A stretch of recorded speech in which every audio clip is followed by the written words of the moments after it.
안녕하십니까. 대한전기학원의 오민수 기술사라고 합니다. 먼저 그 136회 건축전기 설비 기술사 기출문제 풀이를 진행하도록 하겠습니다. 먼저 1교시 먼저 진행하도록 하겠습니다. 보시면은 이제 문제 1-1번 문제입니다. 직류 선로에서 전압 강화율, 전압 변동률, 전력 손실률이 동일함을 수식을 이용하여 설명하시오 해서 이제 10점 문제로 이제 기출이 된 내용이고요.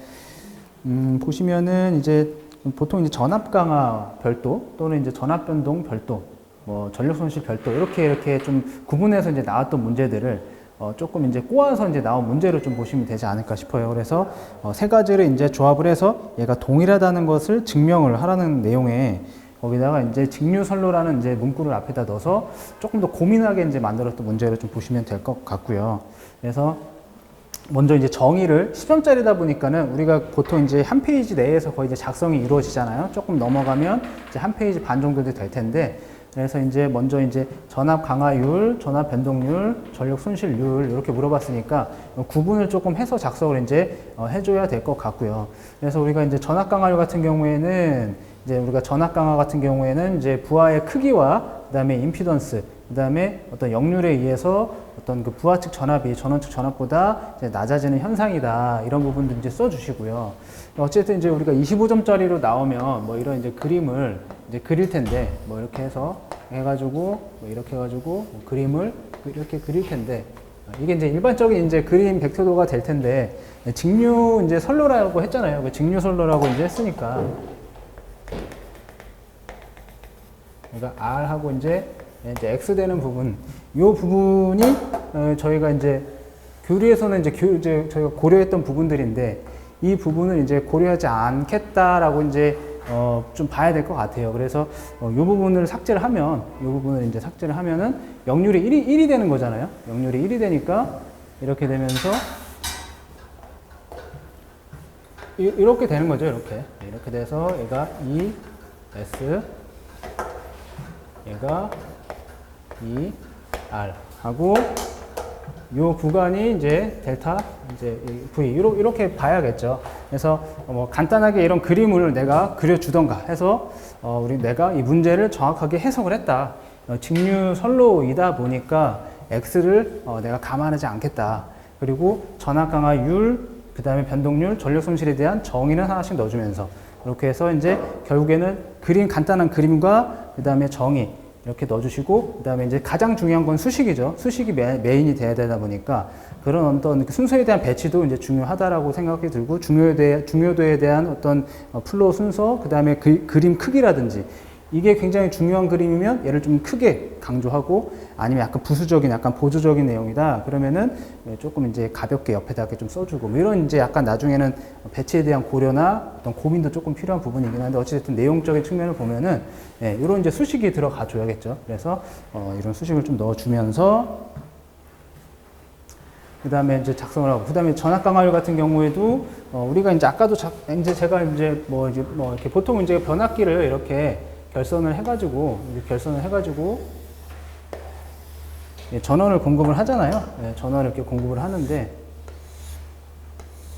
우리가 이제 여기도 이제 임피던스가 이제 있어요. RX가 다 있잖아요. 여기도 R 플러스 JX가 있고, 여기도 R 플러스 JX가 있어요. 그래서 보통은 이제 전압 강화라고 하면은 우리가 이제 변압기 2차 측에서부터, 또는 이제 우리가 저압 수전하는 경우에는 계량기 2차 측에서부터 말단 콘센트, 우리가 설치되어 있는 수구까지의 전압의 차이예요. 그래서 우리가 이제 선로에 대한 어떤 전압 강화를 고려하는 게 우리가 전압 강화고요. 그 다음에 이제 전압 변동률 같은 경우에는 얘가 아니라 우리가 무부하 상태에서, 우리가 그 전격 부하 상태에서 2차 측의 전격 전압, 전격 전류가 이제 흐르고 있는 상태를 세팅한 다음에 갑자기 부하를 빼는 거죠. 그래서 그때 그 부하 변동은 요 임피던스에 의한 어떤 변동이거든요. 그래서 어떤 그런 부분들을 이제 구분해가지고 이제 정의를 이제 넣어주시면 이제 될 것 같고요.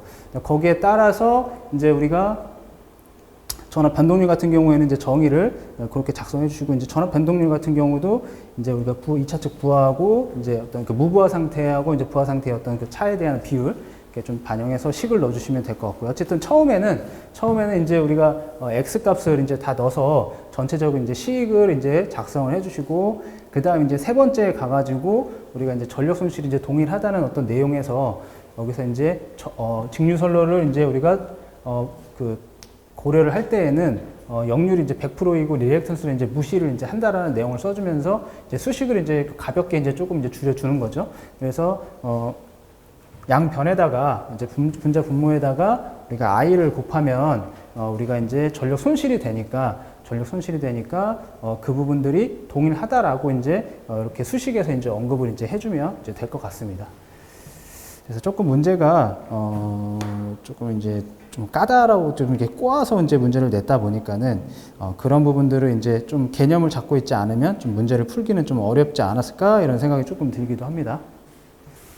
그러다 보니까 대책 같은 경우에도 만약에 이제 나중에 25점짜리로 나온다 그러면 전압 변동률 같은 경우에는 어떤 그 전원 측에 대한 어떤 그 코일에 대한 어떤 그 전압 강하다 보니까 뭐 변압기 임피던스를 좀 줄인다든지 뭐 그런 부분들이 이제 대책이 될 수 있을 거고, 뭐 전압 강화 같은 경우는 선로에 대한 강하잖아요. 그러니까 케이블의 규격을 좀 높인다든지 아니면 선로의 거리를 조금 줄인다든지 이런 부분들, 뭐 역률을 뭐 우리가 뭐 제어할 수는 없잖아요. 그런 부분들이 이제 수식엔 들어가 있지만 실질적으로는 제어는 어려운 부분들이니까 그렇게 좀 대책이 좀 구분이 또 될 수는 있을 것 같습니다.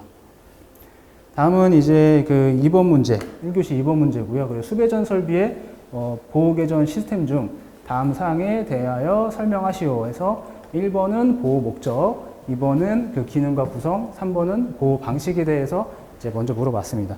먼저 이제 사실은 이제 보통 답안을 쓰면 물어본 대로 답안을 기술해 나가는 게 정석이에요. 그래서 보호 목적, 기능 구성, 보호 방식 이렇게 순서대로 작성을 해 주시는 게 가장 좋다라고 생각이 좀 들어요. 근데 부득이하게 조금 이제 내용상 조금 이제 앞뒤가 이제 바뀌어야 되는 문제 내용이 좀 있을 수는 있거든요. 그러면 25점짜리가 보통 그래요. 그러면 이제 그런 부분들은 뭐 그 개요에서 약간 이제 언급을 해준다든지 이걸 언급하고 이렇게 하겠다 하든가 이렇게 할 수 있는 방법은 있긴 있는데, 웬만하면은 물어본 대로 그냥 아무 말도 하지 말고 물어본 대로 대답해 이렇게 가는 게 가장 좋을 것 같아요. 어쨌든 보호 목적. 근데 저 같으면 만약에 썼다 그랬으면, 왜냐면 이제 목적도 목적이지만 이제 구성을 먼저 저는 썼을 것 같아가지고, 그래서 구성이 이러다 보니까 그래서 이제 목적이 이렇게 된다 저는 썼을 것 같아서. 어쨌든 목적은 그렇습니다. 당연히 이제 우리가 보호 개전 시스템을 이제 우리가 적용하는 이유는 어떤 계통에서 우리가 전원을 공급하는 데 있어서 어떤 계통에서 보호 대상물을 이제 완전하게 이제 보호하기 위해서 사고가 나면 그 전로를 이제 끊어서 나머지 이제 병렬로 이제 구성이 돼서 그 전원이 공급이 되는 이제 전로나 어떤 부하들은 우리가 이제 그 정전이 되지 않고 제대로 이제 전원이 공급이 될 수 있게 하거나, 아니면 이제 열적 또는 이제 기계적인 부분에 대해서 이제 보호하기 위해서 우리가 개전 시스템을 이제 구축을 하는 거죠. 그에 따라서 이제 당연히 이제 기계에 주는 손상을 이제 최소화하고, 그 다음에 그 사고 구간을 빠르게 고속도로 이제 차단을 해서 우리가 이제 상위단의 어떤 파급을 이제 최소화하고요. 그리고 이제 불필요한 정전을 이제 방지해서 우리가 전력 계통의 뭐 전원 공급 신뢰도를 우리가 향상을 시킨다든지 그런 이유로 이제 보호 개전 이제 시스템을 우리가 구축을 한다, 이렇게 좀 보시면 될 것 같습니다. 그래서 여기다 뭐 그림은 없지만 이제 뭐 기능과 구성에서 이제 우리가 당연히 이제 여기 있네요. 아, 그림이 있네요. 이런 식으로 이제 그림을 그려주고 우리가 작성을 좀 하면 조금 더 이제 답안지에 좀 신뢰성이 조금 높아진다라고 좀 보시면 될 것 같아요.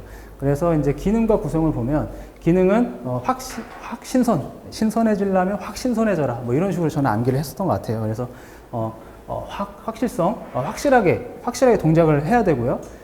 그리고 이제 선택성, 우리가 불필요한 이제 그 정전 구간을 최소화하기 위해서 선택적으로 이제 사고 구간, 사고 회로만 우리가 차단할 수 있도록 해야 되고요.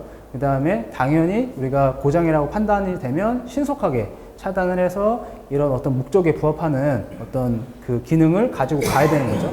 그래서 기타 기능은 이제 뭐 10점짜리에서는 조금 뭐 이건 다 쓸 필요는 없고, 뭐 기타 기능이 있다, 꼭 내가 넣어야겠다 그러면 한 2개, 그 정도만 이렇게 좀 넣어주시면 될 것 같아요.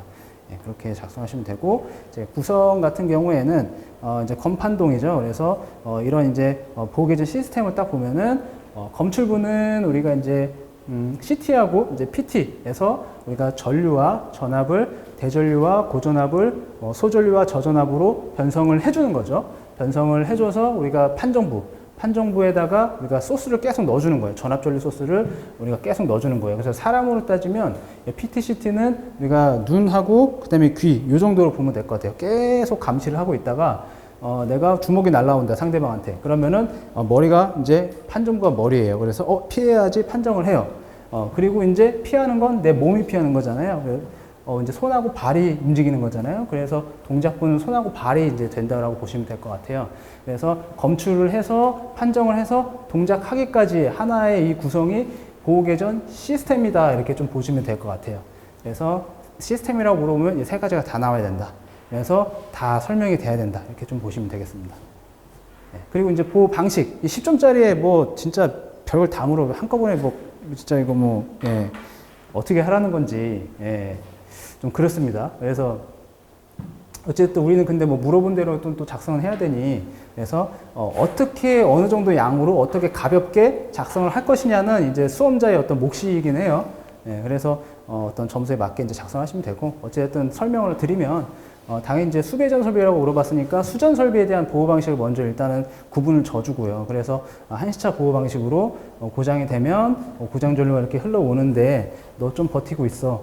네가 먼저 떨어지면은 정전 범위가 넓어지니까 넌 후비 보호로 보호를 해줘. 여기서 고장이 났으니까 난 주보호로 내가 세팅을 해갖고 여기만 트립시키고 나머지는 건전 회로들은 피더들은 전원을 공급할게. 이렇게 한시차 보호 방식으로 하는 거죠.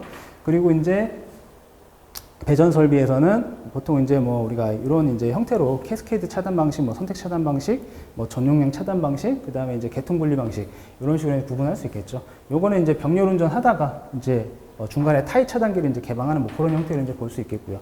이거를 10점 안에서 이거를 다 그림으로 그려내고 다 작성하기에는 어렵습니다. 그래서 이런 부분들은 이제 안배를 잘 하셔가지고 내가 뭐 캐스케이드 차단 방식만 내가 좀 중심적으로 써주고 나머지는 그냥 부수적으로 그냥 제목만 넣어주던가 그래서 그림을 얘만 좀 작성을 해주던가 그거 이제 판단하셔갖고 이제 하셔야 되는 부분들이 좀 있습니다. 그래서 어찌됐든 포인트는 보호개전 시스템이니까 여기에서 물어보는 거에 대해서 안배는 적절하게 해줘야 된다. 뭐 내가 요거 좀 많이 한다고 해서 얘를 막 뭐 5분의 4 써주고 나머지 5분의 1로 써주면 그건 조금 곤란하다. 그래서 어느 정도 이제 답안 구성을 어떻게 할 것인가 그런 부분들 좀 또 포커스도 좀 맞출 필요가 있어요. 왜냐하면 쓸 내용이 많거든요. 그래서 오버가 될 수 있거든요. 이런 문제들은. 그래서 그런 이제 기획을 좀 처음에 잘 하셔야 된다. 그리고 이제 1-3번 문제입니다. 고조파가 이제 그 전동기에 미치는 영향에 대해서 다음 사항을 설명하시고. 그래서 이것도 이제 딱딱 이제 나눠서 물어봤습니다. 전동기 종류별 영향, 그다음에 유도 전동기에서의 고조파 전압 계속, 할모닉 볼테이지 팩터 이렇게 물어봤습니다. 그래서 고조파가 어찌됐든 이제 전동기랑 이제 같은 이제 어떤 피더에 이제 있다던가 아니면 이제 요즘 이제 인버터 제어, VVF 이제 제어를 하면 뭐 그런 부분들에 대한 어떤 영향이라든지 뭐 그런 부분들이 있을 수 있죠. 그러면 내가 그런 거를 그림으로 그려갖고 설명을 해줄 수도 있는 거고요. 아무튼 근데 10점이다 보니까 많은 부분을 이제 하지 못하다 보니까 어쨌든 1번 문제를 보면은 종류별 영향이라고 이제 언급을 했죠. 종류별이라고 했으니까 구분을 먼저 해줘야 됩니다. 그래서 교류하고 나는 직류 전동기로 구분을 해서 영향에 대해서 설명을 해줄 거야. 근데 영향이 참 많잖아요. 이거 다 쓸 필요가 없죠. 10점에서는. 그래서 내가 어떤 부분을 내가 강조를 할 건지 선택, 이제 셀렉트 하는 거죠. 그래서 어떤 부분을 약간 그리고 문제도 보면 약간 이 중에서도 고조파랑 좀 관련된 내용으로 이제 내가 이제 나중에 셀렉트를 하는 거예요. 먼저 이제 앞대가리를 다 이제 체크를 해갖고 이제 암기를 했을 수도 있잖아요. 그러면은 그 중에서 외웠다고 다 쓰는 게 아니라 내가 어떤 부분을 조금 더 내가 해서 이 그림을 그려가지고 배점을 좀 받을 거야. 그리고 안배를 어느 정도 할 거야. 이제 판단을 해서 어쨌든 그 내용을 이제 좀 얘기를 하면 안 되는 건데 어쨌든 이제 내용적으로 보면은 이제 그렇습니다. 그래서 이제 여러 가지 이제 온도 상승 이런 부분들은 뭐냐면 이제 정역 이제 우리가 고조파가 이제 발생이 되다 보니까 그러다 보니까 이제 빨래 짜는 것처럼 정회전, 역회전이 이제 같이 이제 하다 보니까 얘는 방해를 하잖아요. 그 전류가 늘어나잖아요. 그래서 I1 플러스 이제 IH잖아요. 네. H 자승 뭐 R 튀니까. 네. 그러니까 이제 이게 이제 늘어나다 보니까 이제 발열이 당연히 이제 더 많이 이제 생기는 거죠. 예. 그런 부분들하고 기타 이제 그런 이제 연계성이 다 이제 있는 내용들의 어떤 영향이라고 보시면 될 것 같고요. 이 그림이 꼭 들어가야겠죠. 그래서 HVF에 대해서 우리가 이제 보통 3%를 기준으로 하고 있다. 그래서 우리가 이런 어디 있죠? 이런 수식을 가지고 우리가 정상분하고 역상분에 대해서 고주파, 3고주파 빼고 그 다음에 홀수 고주파에 대해서 우리가 고주파 그 차수와 그 다음에 그 차수에 대한 어떤 PU 전압을 이용해 가지고 우리가 시류치 값을 개수를 우리가 이제 산출한 값을 우리가 예를 들어서 전동기가 10마력이다. 전동기가 만약에 10마력짜리다. 그러면은 여기다가 우리가 곱하기 0.0546 이런 식으로 이제 곱하는 거죠. 그러면은 마력이 나오겠죠. 9.5마력이 나오던가 나오겠죠. 그러면은 실제 이제 내가 모터 전동기를 이제 달아서 부하를 쓰는데 여기는 이제 10마력짜리를 쓰지만 실제 이제 우리는 9.5마력에 대한 어떤 부하를 우리는 사용을 해야 되는 거죠. 그래서 이제 보통 이제 3%가 넘어가면은 그때부터 이제 감소하기 시작한다. 감소 계수가 적용되기 시작한다. 이런 내용들의 그림이기 때문에 이 그림이 반드시 들어가서 나머지들을 설명을 해 주셔야 되는 겁니다. 직류전동기하고 비슷한 이제 정류 이런 부분들이 좀 더 있죠. 그런 부분들만 좀 추가해서 작성해 주시면 될 것 같고요. 수식도 이제 들어가야겠죠. 고주파 전압 계수에 대한. 그 정도 이제 작성을 해 주시면 될 것 같고요. 그 다음에 이제,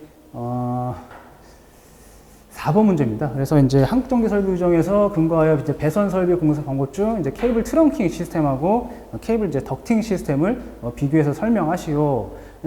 우리가 이제 전송관 시스템은 있는데 전송관 시스템하고 우리가 케이블 공사 방법이 있잖아요. 그 두 개 빼고 우리가 트렁킹 시스템하고 덕팅 시스템 두 가지를 비교하라고 아예 문제에서 언급을 해줬어요. 배선 설비 공사 방법에 대해서 이제 비교하시고 그러면 다 들어가야겠지만 그 중에서도 두 개를 따로 이렇게 빼가지고 두 가지를 비교해라고 이제 물어봤기 때문에 당연히 이제 비교하라고 했으니까 두 가지에 대한 특징들을 각각 언급을 하고 보통 이제 노멀한 게 비교표 하나 만들어 갖고 쭉 이제 비교를 해주는 그런 이제 설명으로 이제 이어질 수 있겠죠. 답안으로. 그래서 이제 처음에 이제 그 트렁킹에 대한 이제 공사 방법, 그 다음에 이제 덕팅에 대한 공사 방법 이렇게 이제 언급을 해주면 될 것 같아요. 그래서 케이블 이제 트렁킹 같은 경우에 이제 합성 수지 몰드, 금속 몰드, 금속 덕트 공사 이렇게 이제 좀 금속 트렁킹 공사일 거예요. 금속 트렁킹 공사 이렇게 이제 구분이 되고 그다음에 케이블 덕팅 시스템에서는 우리 이제 TPS실 밑이나 요즘 사무실 같은데 이제 플로덕트 공사 많이 하잖아요. 그래서 이제 플로덕트 공사 현장에서 엄청 많이 쓰고 있는 거 OA 플로우나 SS 플로우 적용 공사를 많이 하고 있죠.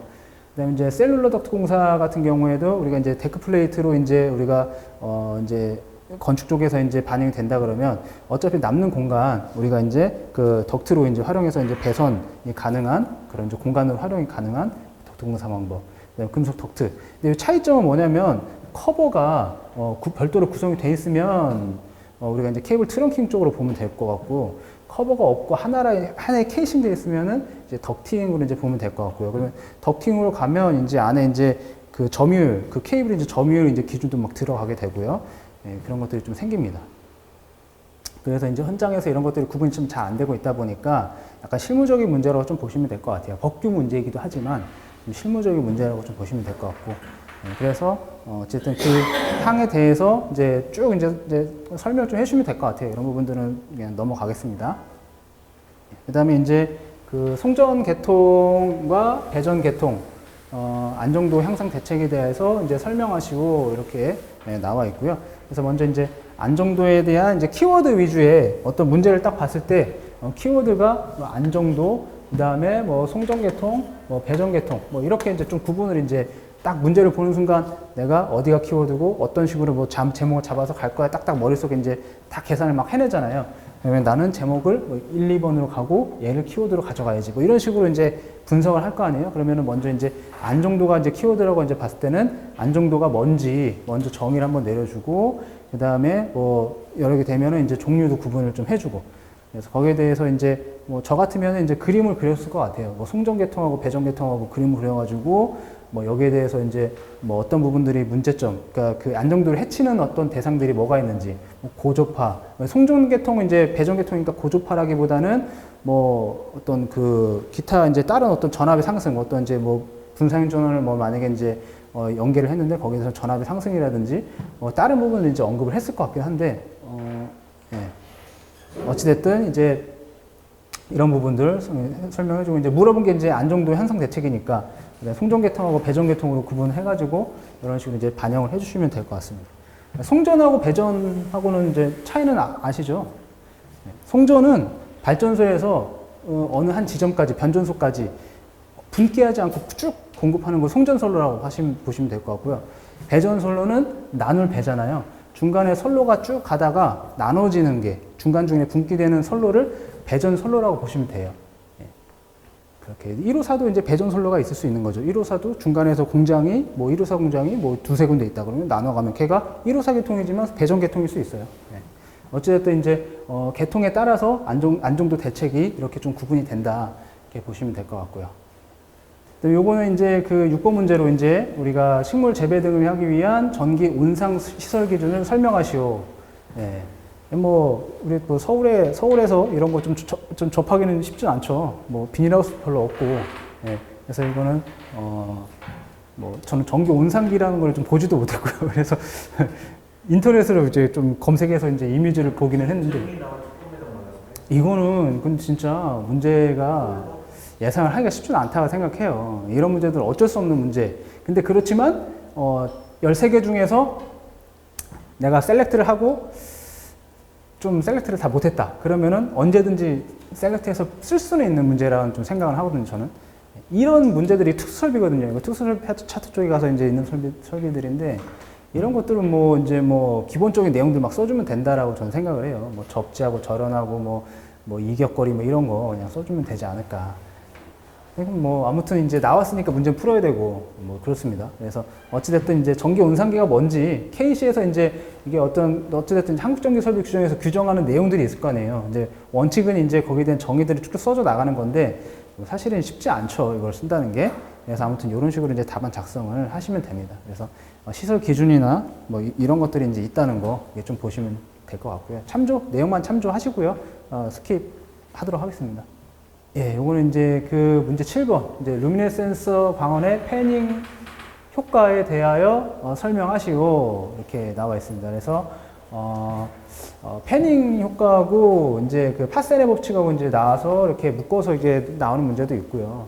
지금 이제 요거 136회 문제 같은 경우에는 이제 루미네센스하고 이제 패닝하고 이제 같이 이제 나온 문제인데 패닝 같은 경우에는 우리 이제 방전등, 뭐 네온등이나 뭐 수은등 뭐 형광등 뭐 이런 데서 이제 우리가 들어가는 이제 이론들이잖아요. 방전등.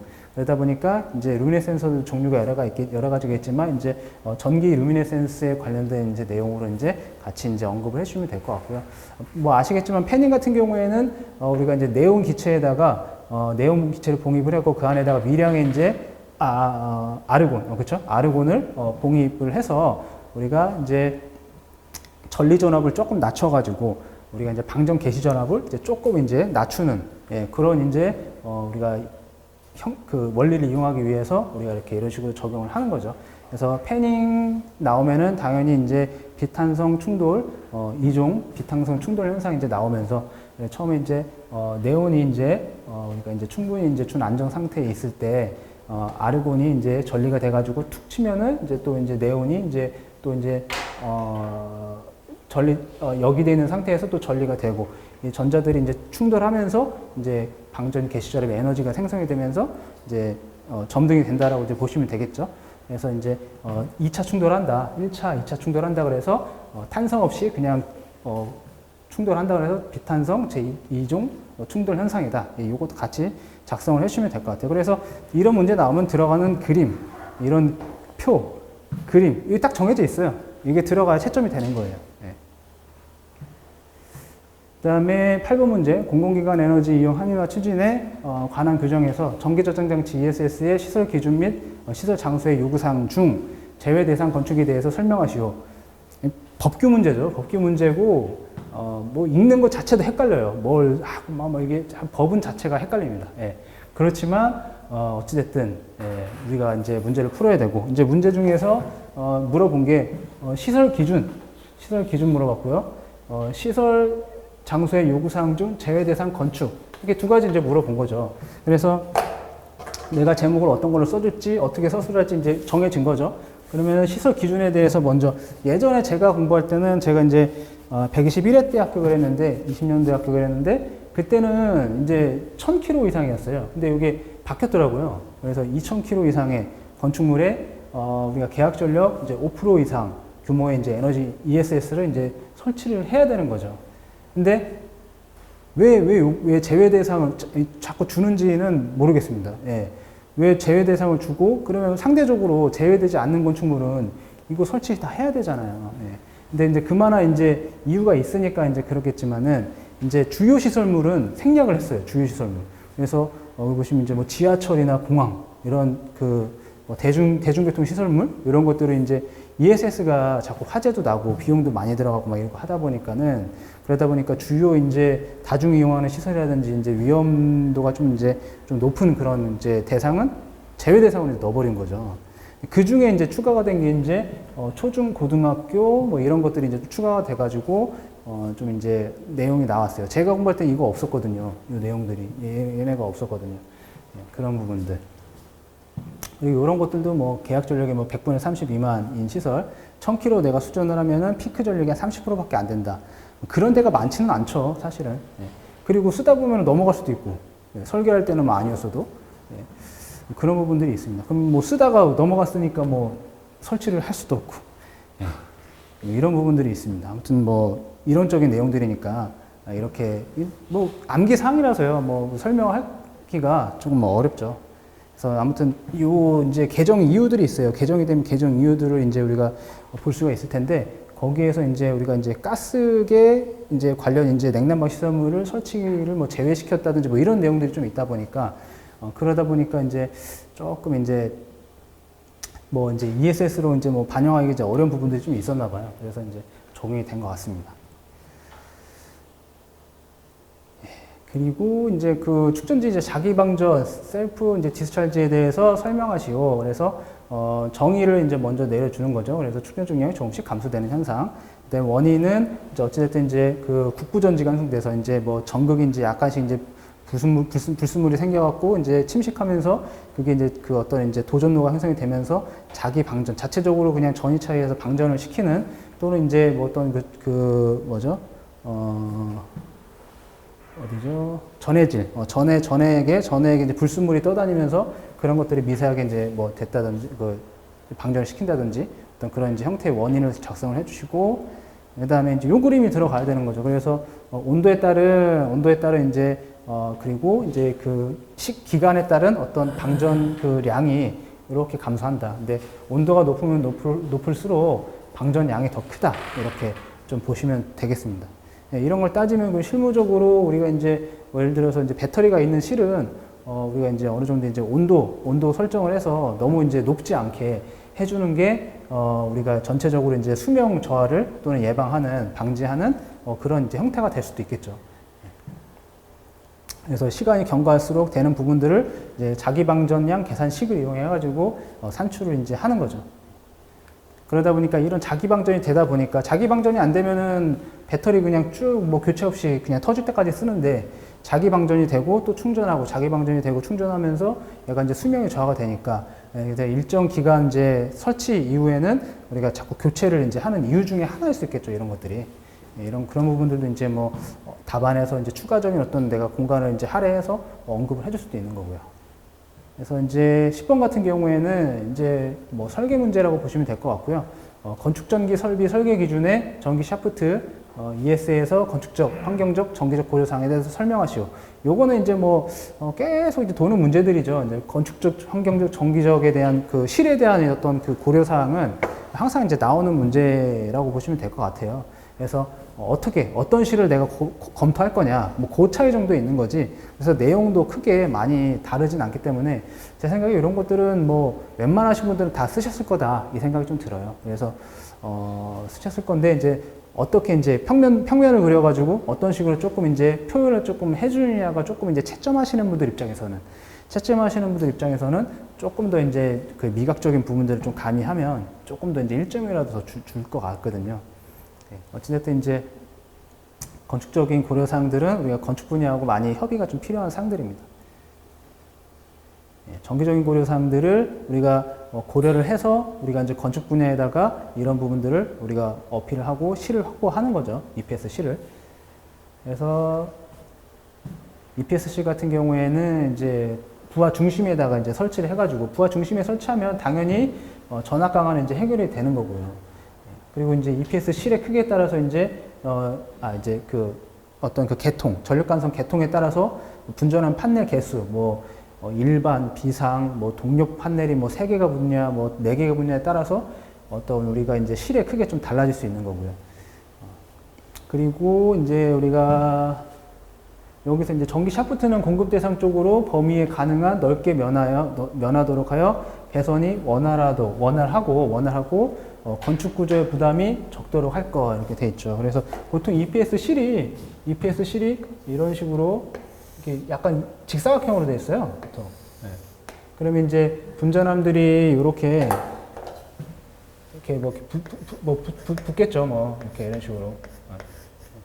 이렇게 붙으면 우리가 이제 보통 이제 트레이를 타고 이제 우리가 각 이제 실로 가거든요. 그러면 트레이를 탈 때 이렇게 갈 수도 있고요. 이렇게 갈 수도 있고,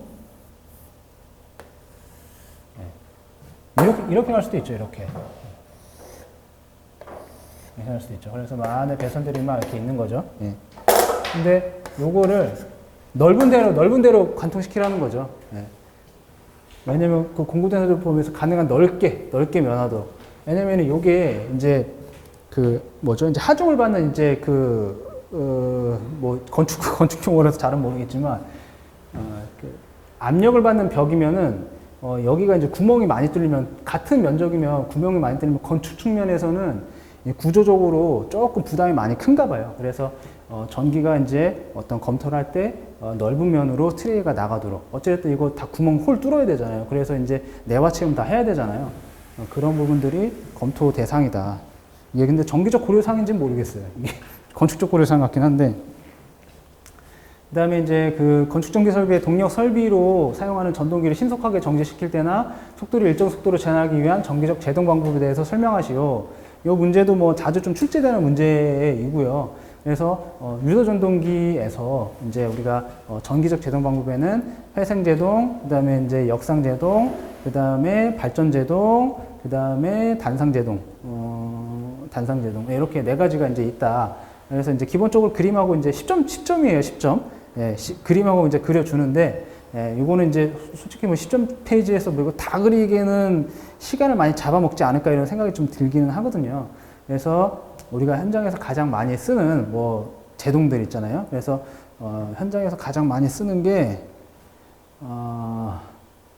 뭐가 있을까요? 여기 단상제동인가 현장에서 가장 많이 쓰는 게 써 있는데 현장에서 많이 가장 현장 적용이 많이 되는 거를 위주로 좀 이제 작성을 좀 해줄 필요가 좀 있을 것 같아요. 그리고 또 이제 저 같으면은 이제 여기 이제 회생제동 쪽에다가 이제 최근에 이제 그 에너지 절약 이제 성능 지표 우리가 점수 이제 배점 항목에서 회생제동 승강기 그 부하에 대해서 60% 이상 전동기의 회생제동 장치를 설치하면 배점을 부여받는다. 뭐 이런 부분들도 한 2줄 정도 해가지고 작성을 좀 해줄 것 같아요. 그래서 이런 그림하고 이제 내가 선택적으로 다 그릴 수는 없으니까 다 그리면 좋고요. 시간 돼서 그렇게 해서 내가 잘 쓸 수 있으면 좋고 어쨌든 이런 개념들 회생제동하고 그 다음에 이제 역상제동하고 그 다음에 발전제동하고 이렇게 해가지고 단상제동 뭐 이렇게 해가지고 개념하고 정의하고 개념하고 적용은 어디에 되는지 그래서 뭐 단상제동 같은 경우에는 뭐 이제 권선형이 된다 뭐 이런 거 적용은 어디에 되는지 이런 것도 이제 잘 작성해 주면 좋겠죠. 그래서 우리 기술사 답안 같은 경우에는 제목을 어떻게 잡아가느냐도 중요하거든요. 그러니까 서술형으로 쓰기보다는 이게 우리는 이제 이렇게 풀어냈지만 답안 작성할 때는 여기에 대한 키워드를 이제 뚝 넣어가지고 이제 간단하게 작성하고 이런 것들이 이제 나중에는 이제 필요한 부분들이니까 어쨌든 지금은 이런 내용들이 있다라는 내용들. 그다음에 발전기 운영 산출 시 고려사항 및 부하의 종류에 대해서 설명하시오. 예, 그래서 이제 방전기 용량 산출식 고려 사항이 KDS 이제 322020에 이런 내용들이 있습니다. 그래가지고 우리가 이제 부하의 용량을 당연히 우리가 그 부하용량 계산을 하거든요. 발전기 용량 계산할 때 부하 리스트를 넣어가지고 적정한 용량 발전기가 선정이 되는지 우리가 용량 검토를 다 하고요. 그리고 이제 시간이 있습니다. 그 뭐 소방 관련 법령이라든지 뭐 이런 데에 우리가 소방 설비 부하에다가 뭐 30분이면 30분, 20분이면 20분 우리가 의무적으로 공급에 대한 시간이 있기 때문에 그런 부분들을 다 검토해가지고 발전기 용량을 산출해야 된다라는 내용들입니다. 그리고 용량 상전, 그 다음에 이제 부하의 종류에는 뭐 이렇게 전동기 이외 부하, 뭐 전동기 부하 이렇게 구분이 될 수도 있고요. 아니면은 뭐 정전 부하, 그 다음에 비상 부하, 그 다음에 소방 부하 이렇게로 이제 좀 구분해가지고 할 수도 있습니다. 그 다음에 이제 마지막 1교시 이제 마지막 문제고요. 그래서 이제 그 차단기의 이제 트립 방식에 대해서 설명하시오 해서 4가지를 물어봤기 때문에 4가지를 다 이제 써 주셔야 되는 거죠. 그래서 이제 한 페이지 안에서 작성을 해주시면 되고요. 과전류 트립 방식 같은 경우에는 어쨌든 CT에서 이게 개전기이거든요. 개전기 이제 숫단에서 이게 트립 코일에 연결을 하는데 상시 여자식하고 이제 순시 여자식이 있다. 상시 여자식은 예, 트립용 전원을 별도로 공급하지 않고 트립 코일에 상시 이제 여자에 두는 방식이죠. 그러니까 여기에 있는 전류가 CT 2차 전류가 상시 이렇게 트립 코일을 거치고 있다고 보시면 될 것 같아요. 그래서 개전기의 전류가 흐르면 C 단자와 T 단자가 패로된다. C 단자하고 T 단자가 이렇게 패로된다. 트립 코일을 상시 여자에 두는 방식. 아무튼 이제 그럼 평소에 이렇게 이제 이렇게 흘러가다가 이제 일정 전류, 세팅 전류 이상값 넘어가면 C하고 T하고 이제 패로 시켜서 트립 코일 쪽으로 이렇게 전류를 이렇게 흘려주는 그런 형태를 이제 보시면 될 것 같아요. 그 다음에 이제 순시 여자 방식은 여기다 별도 이제 전원을 두고, 직류 전원을 두고, 별도 직류 종류를 사용을 해가지고 CT 2차 전류 트립 코일 상시 여자에 두는 방식. 그래서 개전기에 전류가 흐르면 C 단자, 여기죠. 직류를 사용하고, 보호 개전기를 통해서 동작 시만 트립 코일이 순시 여자된다. 그래서, 얘가 이제 트립 코일이 여자되면 이제 T하고 TT하고 연결해가지고 전원을 이렇게 공급해주는 걸로 이렇게 보시면 될 것 같아요. 얘 같은 경우에는 이렇게 공급되다가 전류가 직접 트립 코일을 그냥 돌아가면서 얘한테 트립 코일이 이제 과전류를 공급해주는 방식이고, 얘는 이쪽 C하고 CC 단자에서 이제 돌다가 트립이 되면은 T하고 TT 단자가 붙어가지고 전원을 공급해주는 트립 코일에다가 이런 식으로 이제 보시면 될 것 같습니다. 그리고 이제 직류전압 트립 방식은 이제 가장 많이 이제 쓰는 방식이고, 그래서 이제 우리가 이제 전원을 이제 플러스 마이너스 공급을 하고 있다가 뭐 UVR, GR, 뭐 그다음에 뭐 OCR, 뭐 OCGR, 뭐 SGR 이런 것들이 이제 각각의 개전 요소들이 접점이 탁 붙는 거죠. 그러면 붙는 순간 이제 전압이 이제 트립 코일이 인가가 되면서 우리가 그 트립 코일을 여자시켜서 차단기를 개방시키는 그런 형태를 이제 보시면 될 것 같아요. 그래서 일반적으로 가장 많이 사용하는 방식이다. 그림 그려놓고 이제 쓰시면 될 것 같고요. 그 대신 정류 기반이 별도로 필요하죠. 예. 그리고 정류기 배터리 관리도 필요하고. 부적전압 트립 방식은 이제 얘는 이제 전압형 개전기로 좀 보시면 될 것 같아요. 그래가지고 우리가 이제 개통해서 이제 PT를 통해 가지고 PT 2차 측에서 개전기 요소에다 개전기 쪽에다 이제 전원을 넣어서 UVR 이제 픽업을 하면 이제 붙어가지고 트립 코일이 연자되는. 그래서 이제 UVR 쪽 이제 우리가 개전 요소에 좀 적용을 할 수 있는 전원 공급 방식이지 않을까 이렇게 좀 보시면 될 것 같아요. 내용을 좀 보시고, 이제 콘덴서 트립 방식 같은 경우에 이제 CTD가 들어가가지고 평상시에는 이제 개통해서 2차 전압, 뭐 190V 또는 110V가 되겠죠.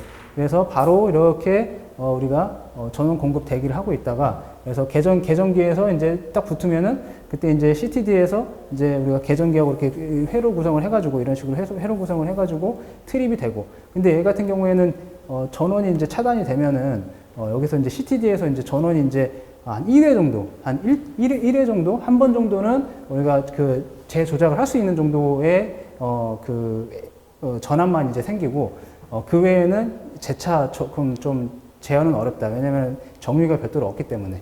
그 대신 이제 상용 전원으로 계속 정류는 해가지고 전원 공급을 해서, 그러니까 ACB라든지 이런 조작은 다 가능하다.